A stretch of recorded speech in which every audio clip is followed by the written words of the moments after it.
Picture this. You're flying home 6 days early to surprise your wife with flowers, your heart racing with excitement about the romantic evening you've planned. You've just closed the biggest deal of your career, earned a $40,000 bonus, and you can't wait to see the joy on her face when you walk through the door. But instead of finding the woman you've loved for 4 years, you discover her with someone else in your own bed. What happened next wasn't just revenge. It was a masterclass in cold, calculated justice that destroyed 2 lives and rebuilt one stronger than ever. This is the true story of how I caught my cheating wife and how I made sure she paid for every single lie. My name is Jordan Pierce. I'm 34, senior sales executive at MedFlow Pharmaceuticals, earning $180,000 in good years. I built this from nothing, territory rep 7 years ago, driving clinic to clinic, learning to solve problems people didn't know they had. The promotion changed everything. $1-million accounts, crushing responsibility, brutal travel. Denver, Phoenix, Dallas, repeat. 15 to 20 days monthly on the road, building our future. I met Alicia Hartman 4 years ago at Tom and Sarah's wedding. Classic story, best man meets bridesmaid. Auburn hair catching candlelight, energy that dimmed everyone around her. We talked until 3 a.m. about everything. Her marketing job, my VP dreams, her photography, my secret cooking show obsession. She was ambitious, funny, sharp. Her laugh was pure music. 3 months dating felt like 3 years. Weekend wine trips, late-night future planning. She loved my drive, called it beautiful watching me negotiate. I loved her creativity, how she found beauty everywhere. 6 months later, I proposed at the same vineyard. She cried happy tears. The ring cost a month's salary, but her face made every penny worthwhile. Our wedding was perfect. Countryside inn, intimate ceremony. Alicia looked ethereal in grandmother's vintage lace. During our first dance, she whispered in my ear, "This is just the beginning, Mr. Pierce." I believed completely. Year 1 was everything I'd dreamed. Affordable restaurant dates, bed and breakfast getaways, lazy Sunday mornings planning houses and kids. Alicia made coffee while I cooked breakfast. Finally learned beyond boiling water. She'd curl beside me, legs draped over mine, planning adventures. Then came the promotion. VP Regional Sales, Western Territory. Massive salary jump, crushing responsibility, relentless travel. Everything changed. My life became airports, conference rooms, hotel bars. I told myself it was temporary, paying dues. Alicia initially supported it, straightening my tie before trips and saying, "Go get them, Tiger. I'll be here when you get back." 2 years in, she quit her job. Wanted to focus on us and build a real home while I climbed corporate ladders. I supported it. My income was enough. We could afford her taking time, figuring out what she wanted. But instead of closeness, her unemployment created a void. She filled days with yoga, brunches, shopping, spas. Her Instagram became curated perfection. Coffee cups tagged #blessed, workout clothes with #living my best life, sunset photos with gratitude captions. Our nightly hotel calls told the real story. Initially intimate, full of missing and homecoming plans, gradually becoming perfunctory check-ins. "How was your day?" I'd ask from another identical room. "Fine, boring," she'd respond, TV audible behind her. "What did you do?" I'd continue.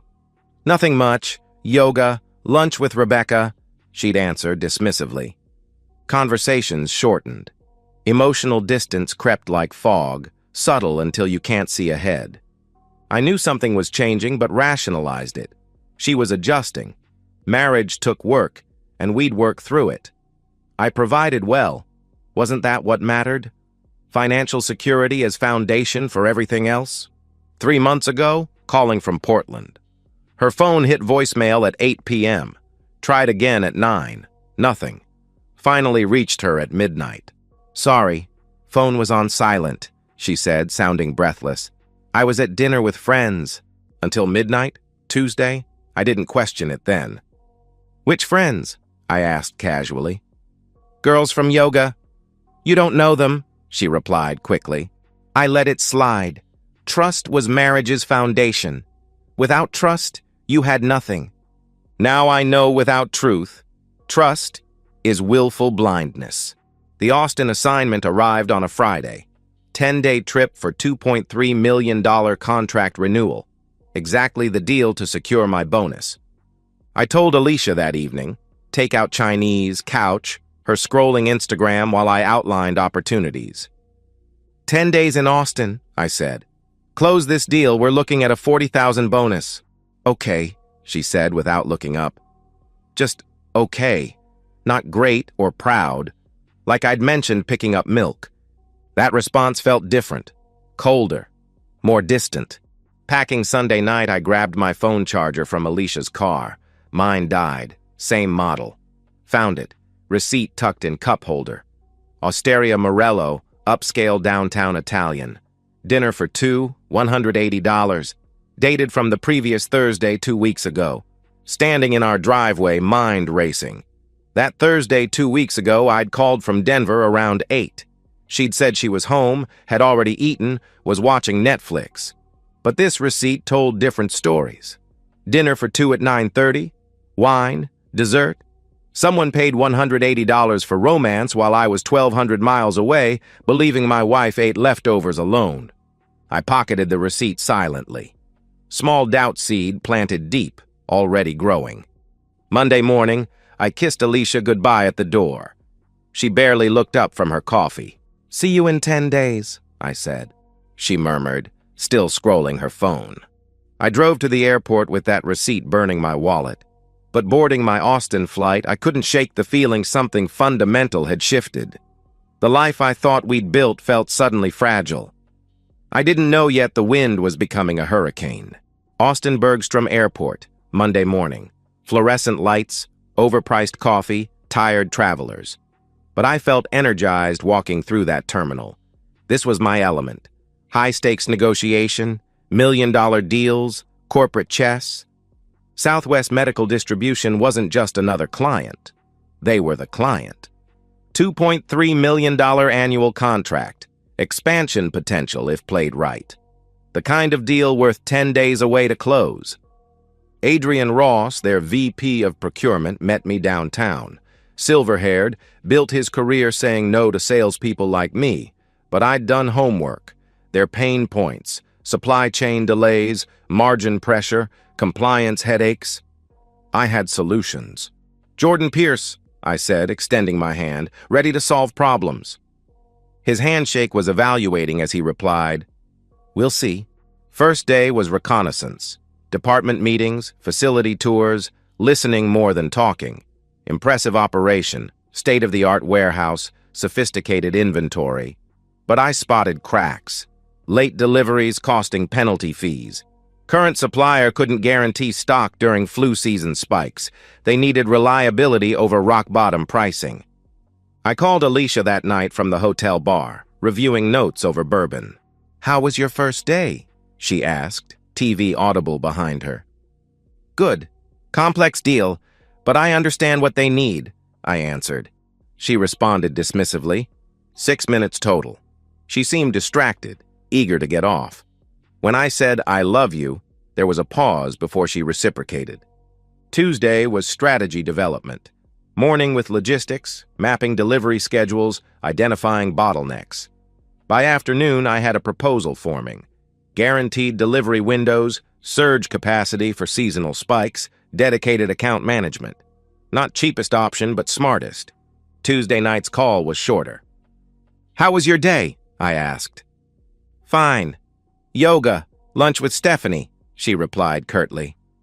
Stephanie from your old job? I inquired. No, from yoga. You don't know her, she answered with slight irritation. Stephanie from yoga. Like the friends from that midnight dinner. People I'd never met, whose last names Alicia never mentioned. Wednesday morning, I presented preliminary proposals. Adrian and his team asked hard questions about pricing, delivery guarantees, penalty clauses. I answered them all. By lunch, I could see them coming around. The math worked. The value was clear. Wednesday night changed everything. Alicia's phone hit voicemail at 8. Tried again at 9. Same thing. Finally reached her at 10:15. "Sorry," she said, breathless. "Can I call you back? I'm in the middle of something." "In the middle of what?" I asked suspiciously. "Just stuff. Girl things. I'll call you back in an hour," she replied hastily. She didn't call back. I lay in that hotel bed staring at the ceiling, mind racing.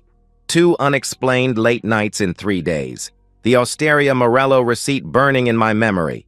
Growing distance in her voice, eagerness to escape our conversations. Either I was becoming paranoid, or my wife was lying. Thursday morning changed everything. I was in Adrian's office finalizing contract details when my phone buzzed. Text from my boss. "Ross just called. They're ready to sign. Get paperwork done and get home. Exceptional work." I stared at the message, adrenaline flooding. I'd closed the deal in 4 days instead of 10. The $2.3 million contract was ours. My $40,000 bonus was secure. I was going home 6 days early.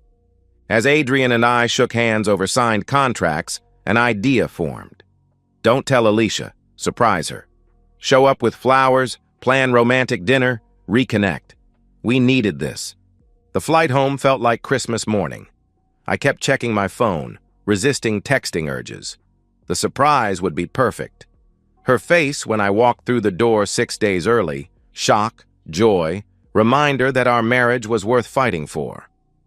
I caught a taxi from DFW, stopped at Nathan's Florist on Maple. White roses, her favorite.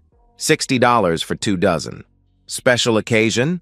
asked the florist, a grandmother with kind eyes. "Surprising my wife," I said, grinning. "Home early from business." "Lucky girl," she said warmly, wrapping roses in white paper. "Lucky girl."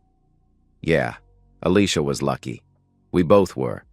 We had problems, but we could fix them. Love was work, and I was ready to work. The taxi turned onto our street at 3:45 p.m. Tall oaks, afternoon sunlight filtering through leaves, everything exactly as I'd left it. Home, sweet home. Then I saw it. Silver Audi TT parked in our driveway. Not beside, in it, like whoever drove it belonged there. My excitement curdled into something cold. I didn't recognize the car. Expensive, sporty, California plates. Not something Alicia's yoga friends drove. "This the address?" asked the taxi driver. "Yeah," I said, my voice strange in my ears. "This is it." I paid him, grabbed my suitcase and roses with trembling hands. The front door was unlocked, always unlocked during the day. Small-town Ohio habits Alicia wouldn't break. I pushed the door open slowly, quietly. House silent except for air conditioning. Then I noticed man's jacket draped over our couch. Expensive leather, black, men's shoes by the door, Nike running shoes, size 11. Trail of clothing led toward stairs. Woman's blouse discarded carelessly. Men's jeans. A bra I'd bought Alicia for Valentine's Day. Lace and silk. $60 at Victoria's Secret. From upstairs, from our bedroom, sounds that turned my blood to ice. My wife's voice, breathless and satisfied in ways I hadn't heard in months. A man's voice, younger, confident. I set down my suitcase carefully. White roses fell from trembling hands, petals scattering like snow. My mind went crystal clear with rage so pure it was almost peaceful. I pulled out my phone, opened the camera app. Whatever I found upstairs, I needed proof. For what came next, I needed evidence. The stairs had never seemed so long. Each step up those stairs felt deliberate, methodical, like walking toward my own execution. The sounds from our bedroom grew clearer. Alicia's voice, breathless, saying things I'd never heard her say to me. A man's voice, younger, arrogant, responding with casual confidence of someone who belonged there. The bedroom door was cracked open 6 inches, just enough. I held my phone up, hands steadier than they had any right to be, and looked through that gap into the room where I'd slept every night for 4 years. the bed I'd bought before we were married. The sheets Alicia had picked last spring because they were romantic. She was on top of him, naked, auburn hair falling across her face as she moved with urgency I hadn't seen in months. The man beneath her was muscular, tan, maybe 28, hands on her hips, guiding her movements, his face twisted in pleasure. They were completely lost in each other, oblivious to the world outside their stolen moment. I started recording. 30 seconds of crystal-clear video, faces clearly visible, no ambiguity about what was happening. The adultery was undeniable. The betrayal was complete. The evidence was ironclad. Then I kicked the door open. "What the hell?" I roared. The explosion of shock and panic was immediate. Alicia screamed, scrambling to cover herself with the sheet. The man, later I'd learn his name was Eric Donovan, tried to roll away, his face going white with terror. "Oh my God, Jordan!" Alicia's voice was pure panic. "I can explain!" But I was already moving. Pure rage, years of gym workouts and adrenaline that could flip cars. I grabbed Eric by the throat and dragged him out of bed. He was bigger, younger, probably stronger. But I had surprise and fury on my side. My fist connected with his jaw. The satisfaction was primal, electric. I felt something crack. His cheekbone or my knuckles, I didn't care which. He stumbled backward, naked and bleeding. "Please, man, I didn't know," he started to say. "You didn't know what?" I roared, grabbing his shoulders and driving my knee into his stomach. He doubled over, gasping. "You didn't know she was married? In her married bed? In the house her husband pays for?" I dragged him toward the stairs, his feet barely keeping up. Alicia was screaming behind us, but her voice sounded underwater. All I could hear was blood rushing in my ears and the sound of Eric's bare feet slipping on hardwood stairs. I'm sorry," he kept saying, which only made me angrier. Sorry? Sorry was for spilling coffee or forgetting anniversaries. Sorry didn't cover sleeping with another man's wife in his own bed. I threw him out the front door, naked and bleeding. He stumbled on the front steps, caught himself, looked back at me with fear in his eyes. "If I ever see you again," I said, my voice deadly calm, "I'll kill you. Do you understand me?" He nodded frantically, covered himself with his hands, and ran. Just ran down the street, naked and humiliated, disappearing around the corner like the coward he was. When I turned around, Alicia was at the top of the stairs, wrapped in our bedsheet, mascara running down her cheeks in black rivers. "Jordan, please," she pleaded. "Let me explain. It's not what you think." "Get dressed," I said coldly. My voice sounded different even to me. Cold, controlled. The rage had burned through me and left something else behind, something calculating. While she disappeared into the bedroom, I made 3 phone calls. First, Michael Brennan, my attorney. We'd gone to college together, stayed in touch. He specialized in family law. "Michael, it's Jordan Pierce. I need you to file for divorce. Today. I have video evidence of adultery," I said. "Jesus, Jordan. Are you sure? Maybe you should—" He started to reply. "I'm sending you the video right now. File the papers. Today," I interrupted. I sent the video while we were still on the phone. I heard him intake a sharp breath as he watched it. "Okay," he said quietly. "I'll get started immediately. Don't say anything else to her without me present." Second call. Patricia Hartman, Alicia's mother. Sweet woman, traditional values, had always treated me like the son she never had. "Patricia, it's Jordan. I need you to watch a video I'm about to send you. Then we need to talk," I said. I sent her the same video, waited 30 seconds for her to watch it. She called back crying. "Oh my God, Jordan, oh my God, I'm so sorry. I don't know what to say," she sobbed.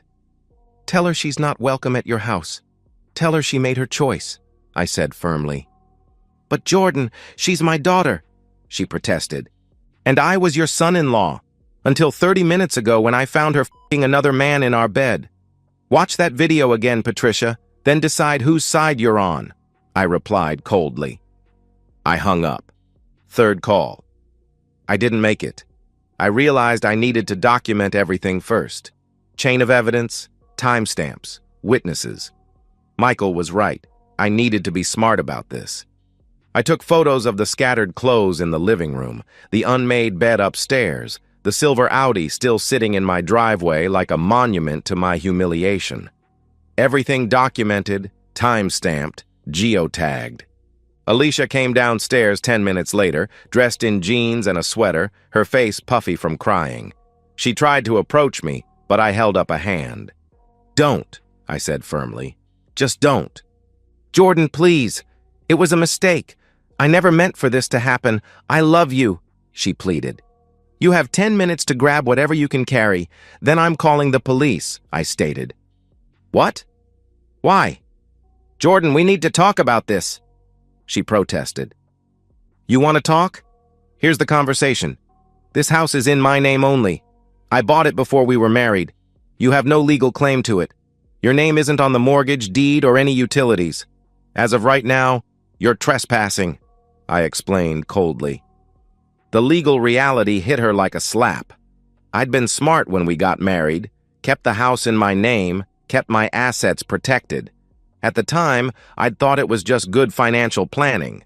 Now, it was my salvation.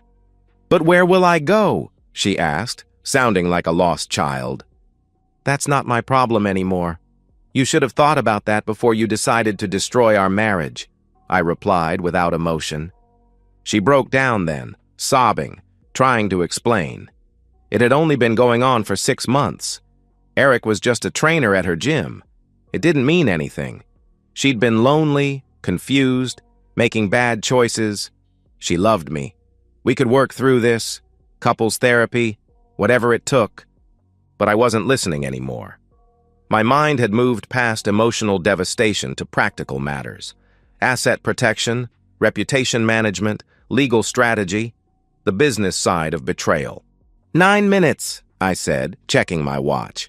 She grabbed her purse, phone, and coat, threw some clothes into a gym bag, kept trying to talk to me, to explain, to apologize. I stared through her like she was made of glass. At the door, she turned back one last time. "Jordan, I know you hate me right now, but please don't do anything you'll regret. We can fix this if you'll just—" She pleaded desperately. "The only thing I regret," I said, "is that I wasted 4 years of my life on someone who thinks love and marriage are disposable." She left. I locked the door behind her. I sat on the couch where Eric's jacket had been draped 30 minutes ago. The white roses were scattered across the floor, petals brown around the edges, dying. I didn't cry, didn't scream, didn't punch walls. I just sat there, staring at those dying flowers, feeling something fundamental shift inside my chest. The man who'd left for Austin 4 days ago, the man who'd bought surprise flowers for his wife, who'd believed his marriage just needed attention, that man was gone. In his place was someone colder, someone smarter, someone who understood that love without respect was worthless, and trust without truth was just another word for fool. I picked up my phone and opened our shared phone account. Alicia's text message records were all there, months of digital evidence waiting. I downloaded 6 months of records and opened the file. Hundreds of messages to a number I didn't recognize. My jaw clenched as I started reading. "Can't wait to see you again. Jordan's gone until Friday. Come over at 2. That was amazing yesterday. I can't stop thinking about you." Each message was a knife twist. This wasn't a moment of weakness or one-time mistake. This was calculated, deliberate, ongoing. A 6-month campaign of lies and betrayal while I worked 20 days a month to build our future. The last message was from this morning. "Miss you already. Can't wait for round 2 tonight." Round 2. Like I was some obstacle to be worked around, some inconvenience in their love story. I set the phone down and looked around our house, my house, with new eyes. Every piece of furniture, every photograph, every memory contaminated by knowledge of what had been happening here. Tomorrow, I would start rebuilding. But tonight, I was going to plan how to make sure Alicia understood exactly what she'd thrown away and what it was going to cost her. Friday morning, I woke at 5 a.m. with clarity I hadn't felt in years. No grogginess, no need for coffee to kickstart my brain. Just pure, focused energy. I'd operated on less sleep during million-dollar negotiations. This was no different. Except this time, it was personal. By 9 a.m., I was sitting across from Michael Brennan in his downtown office, evidence spread across his mahogany desk like pieces of a chess game. The video, printed screenshots of text messages, phone records, financial statements, everything I needed to destroy someone who'd spent 6 months destroying me. Jesus, Jordan, Michael said, scrolling through text records on his tablet. 6 months? And look at the timeline. Messages sent while you were traveling, detailed planning around your schedule. This wasn't an affair. This was a campaign. What are my options? I asked. Michael leaned back in his leather chair, already thinking like the lawyer who'd graduated summa cum laude from SMU. With this evidence? Complete victory. Texas is a community property state, but adultery changes everything. She gets nothing. No alimony, no asset split, no claim to anything you brought into the marriage, he explained. The house? I inquired. Yours. You bought it before marriage. Title's in your name only. She has zero claim, he confirmed. What about going after him? Eric Donovan? I asked. Alienation of affection isn't recognized in Texas anymore, but we can make his life uncomfortable in other ways. What does he do for work? Michael replied. I'd been doing my homework. Personal trainer at Elite Fitness downtown, has his own LLC for private clients, drives that silver Audi on a lease he probably can't afford, I answered. Michael made notes. We'll send a cease and desist letter to his gym, letting them know about the adultery, the harassment, the threats of violence. Most employers don't want that kind of liability. As for his private business, he shrugged. Word travels fast in Dallas. Rich wives don't tend to hire trainers with reputations for sleeping with their clients. My next stop was Premier Bank, where Rebecca Chen had been managing my portfolio for 3 years. She greeted me with the concerned professionalism of someone who'd seen this scenario before. I need to protect everything, I told her, sliding the divorce papers across her desk. Effective immediately. Rebecca scanned the documents, noting the adultery clause. I'll freeze her access to all joint accounts within the hour. Given the circumstances, we can transfer your half to a new personal account today. What about credit cards? She asked. She's an authorized user on 3 cards. Remove her from all of them, I instructed. Done. Life insurance beneficiary? She continued. Change it to my sister, I replied. The thought of Alicia collecting on my death after what she'd done made my stomach turn. By noon, Alicia's access to our shared financial life was completely severed. Every credit card, every bank account, every automatic payment, her gym membership, canceled, her spa appointments. She'd have to find a new way to pay for them. The house came next.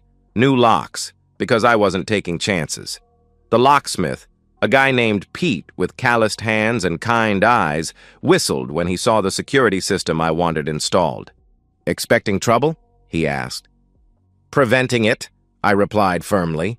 While Pete worked, I methodically erased Alicia from my life. Beneficiary forms updated on retirement accounts. Emergency contacts changed at work. Auto insurance policy revised. Utility companies notified to remove her name. Each action was surgical, deliberate, irreversible. Then came the part I'd been both dreading and anticipating. Social destruction.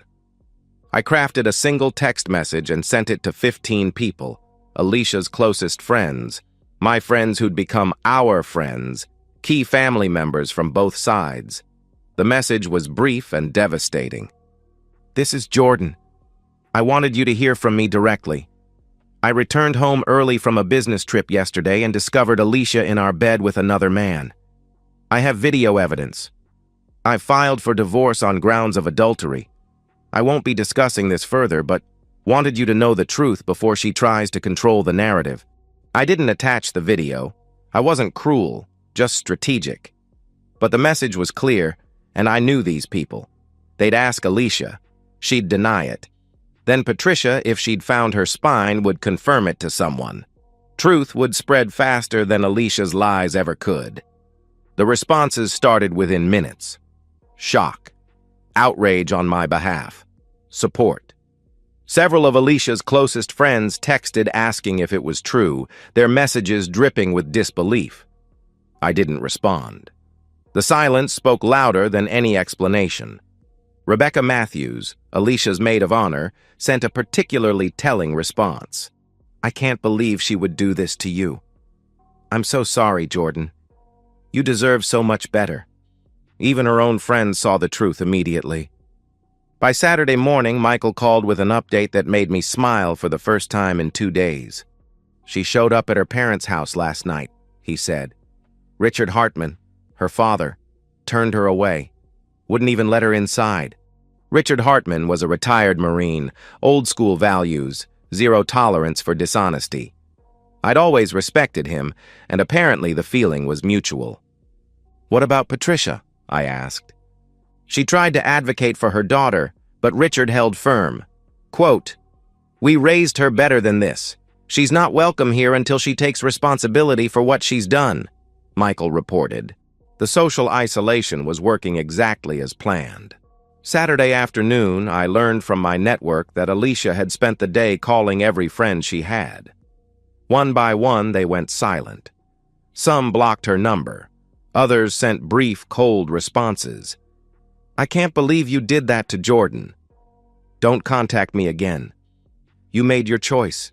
Her carefully curated social media life, all those blessed posts and perfect couple photos, became a monument to her hypocrisy. Friends started unfollowing her. Comments on old posts turned accusatory. The digital life she'd built while I traveled for work collapsed in real time. Through Rebecca's connections, I also learned that Eric Donovan had disappeared. His gym membership was terminated. They cited behavioral concerns and member complaints, which in corporate speak meant someone had called and explained exactly what kind of man they were employing. His apartment lease showed he'd broken it early, paying substantial penalties to get out. Word through my network was that he'd fled the state entirely. Colorado, maybe Nevada. Didn't matter where. He was gone, and his reputation in Dallas was radioactive. Sunday evening, I sat in my home office, my sanctuary, reviewing the week's damage. Divorce filed and uncontested, assets secured and protected, social circle destroyed, family support evaporated, the other man banished. I'd protected myself on every front while ensuring Alicia faced consequences for every choice she'd made. But there was one more thing. I opened my laptop and composed an email to Nathan Marketing, the boutique agency where Alicia used to work. A professional inquiry about Alicia Hartman for a potential new hire, requesting references and background information. I knew they'd contact Alicia for verification. I knew she'd realize I was systematically ensuring she couldn't rebuild easily. The knowledge that I was steps ahead, that her options were shrinking by the day, would eat at her worse than any direct confrontation. But I didn't send it. That would be petty, and I wasn't petty. I was thorough. I closed the laptop and looked around the house that was finally, completely mine. Every trace of Alicia removed, every legal vulnerability addressed, every financial exposure eliminated. She'd gambled our marriage on a 6-month affair with a personal trainer, believing I'd be too devastated or too weak to fight back. She'd bet wrong. My phone buzzed. Unknown number, text message. You destroyed my life. I hope you're happy. I recognized the number from Alicia's text records. It was Eric. Apparently, he'd found a moment between running away and nursing his broken face to send me a message. I screenshotted the text, forwarded it to Michael for the harassment file, then blocked the number. But I had to admit, a small part of me felt vindicated. They were both living with consequences now. Finally. Justice wasn't always pretty, but it was always necessary. And sometimes, if you were smart enough and thorough enough, it was also complete. 3 weeks after the divorce was finalized, I stood in my house marveling at how much space there was. Not just physical space, though removing every trace of Alicia made rooms feel larger, but emotional space, mental space, the kind you don't realize you've lost until you get it back. The cleaning service had been worth every penny. Professional-grade, deep clean, every surface sanitized. New mattress in the master bedroom, which I'd finally started sleeping in again. New sheets, Egyptian cotton. The bed where I'd found her with Eric was replaced entirely. The old one went to donation. Work had become my sanctuary again, differently than before. My boss, David Martinez, had called me into his office the Monday after everything exploded. "I heard what happened," he'd said, closing the door. "Your job is secure. Take whatever time you need." I'd expected questions, maybe judgment. Instead, David treated me like what I was, a valued employee going through hell who deserved support, not scrutiny. "I don't need time," I'd told him. "Work is the one thing in my life that still makes sense." The Austin deal had generated 2 more opportunities. My reputation for closing difficult contracts was stronger than ever. The $40,000 bonus had been deposited 2 weeks after the divorce was finalized. Blood money, I'd thought initially, but that was wrong. I'd earned that money by being excellent at my job, by solving problems and creating value. I'd used half the bonus for consultation with Dr. Sarah Martinez, a therapist specializing in betrayal trauma. Our first session had been brutal. "Tell me about the moment you walked into your bedroom," she'd said, her voice gentle but direct. The carefully constructed walls I'd built around that moment cracked like old concrete. I cried for the first time since it happened, not for Alicia, but for the man I'd been when I left for Austin. The man who'd bought surprise flowers for his wife, who'd believed his marriage just needed attention. That man had died at 3:47 p.m. on a Thursday afternoon in his own bedroom. "Betrayal isn't just about what they did," Dr. Martinez explained. "It's about the shattering of your reality. Every day you worked, traveled, and sacrificed, believing you were building something together, she was actively destroying it. The betrayal isn't just sexual, it's existential. Through therapy, I'd learned to identify warning signs I'd missed. Not because I was stupid, but because I'd been conditioned to trust, to give benefit of doubt, to rationalize away inconsistencies. The late-night dinners with friends. Her new gym membership 6 months ago, right when the affair started. Her sudden interest in personal appearance after months of complaining about boredom. I'd seen these as positive developments. They were red flags I'd been trained to ignore. One evening, I spent 2 hours deleting every photo of Alicia from my phone, every text message, every email, every digital trace of 4 years together. When I was finished, it was like she'd never existed. The relief was immediate and profound. My friend Adrian had finally convinced me to join him for drinks at our old place downtown. I'd been hermiting since the divorce, and my friends were starting to worry.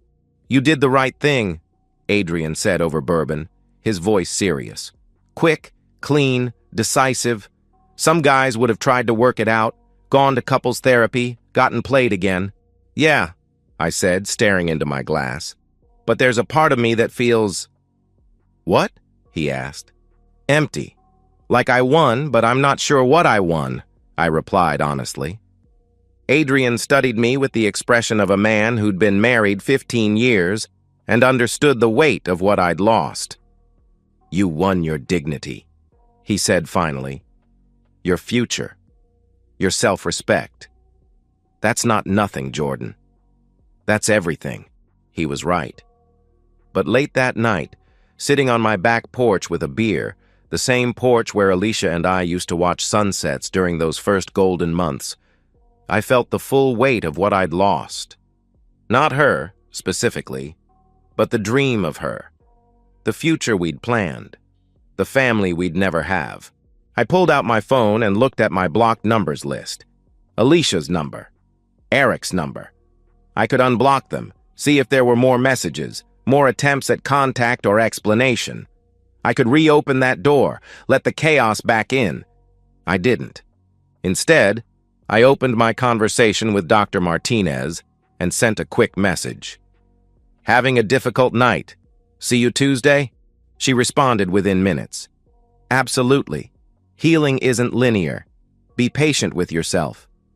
6 months from now, I knew I'd barely recognize this version of myself sitting on this porch, still processing wreckage. A year from now, this would be a story I told, not a wound I carried. My phone buzzed. Not a blocked number, my boss. "Call me when you get a chance. Have a proposition for you," the text read. I smiled slightly. Life had a way of moving forward whether you were ready or not. I finished my beer, stood up, and walked inside. Tomorrow would bring new challenges, new opportunities, new reasons to be grateful for the life I'd rebuilt from scratch. The door closed behind me with a satisfying click. Secure. Protected. Mine. For the first time in months, I was genuinely excited about what came next. 6 months later, I'm sitting on the same back porch at sunset, but everything has changed. I'm 35 now, holding a beer that tastes different because I'm different. The man who sat here 6 months ago feels like someone I used to know. The proposition from David had been a promotion to VP of Sales, the goal I'd been chasing for years. More importantly, it came with reduced travel, 8 to 10 days a month instead of 15 to 20. Manageable, sustainable. Balance isn't weakness, it's wisdom earned through pain. The house is my sanctuary now. I'd redecorated everything. Modern, clean, masculine, no compromises. The bedroom where I'd found Alicia became my home office. I sleep in what used to be the guest room, now expanded and renovated. New bed, new energy, new chapter. Therapy with Dr. Martinez continued for 4 months. She helped me understand that my hyper-focus on work hadn't just been ambition, it had been avoidance.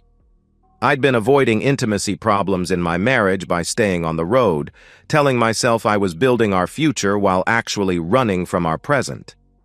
Alicia's betrayal was her choice, her moral failing. But I'd contributed to the distance between us. Not an excuse for her. Nothing could excuse what she'd done. But a lesson for me. I'd learned to be present, to communicate directly, to address problems instead of hoping they'd resolve themselves. The dating had started slowly. 3 dates with Elena, a divorce attorney. The irony wasn't lost on me. It hadn't clicked, but those dates proved something important. I could feel attraction again. I could open up to someone new. I wasn't broken, just more careful.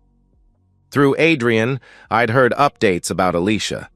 She was working some low-level administrative job in Ohio, making $12 an hour, living in a studio apartment. Eric Donovan had vanished completely. The personal training business he'd built in Dallas was gone. The silver Audi was probably repossessed. He was a ghost, which was exactly what he deserved. I lifted my beer toward the darkening sky. "To new beginnings," I said to no one in particular. The wind carried the words away, and I smiled. Not bitter, not angry, just genuinely content. The hardest lessons had been learned. Trust your instincts. Don't ignore red flags. Protect yourself legally and financially, and when someone shows you who they are, believe them the first time. I finished my beer and looked at my house. My sanctuary, my rebuild, my proof that you can survive devastation and emerge stronger. The world doesn't owe you anything, but you owe yourself everything. I'm living proof of that truth.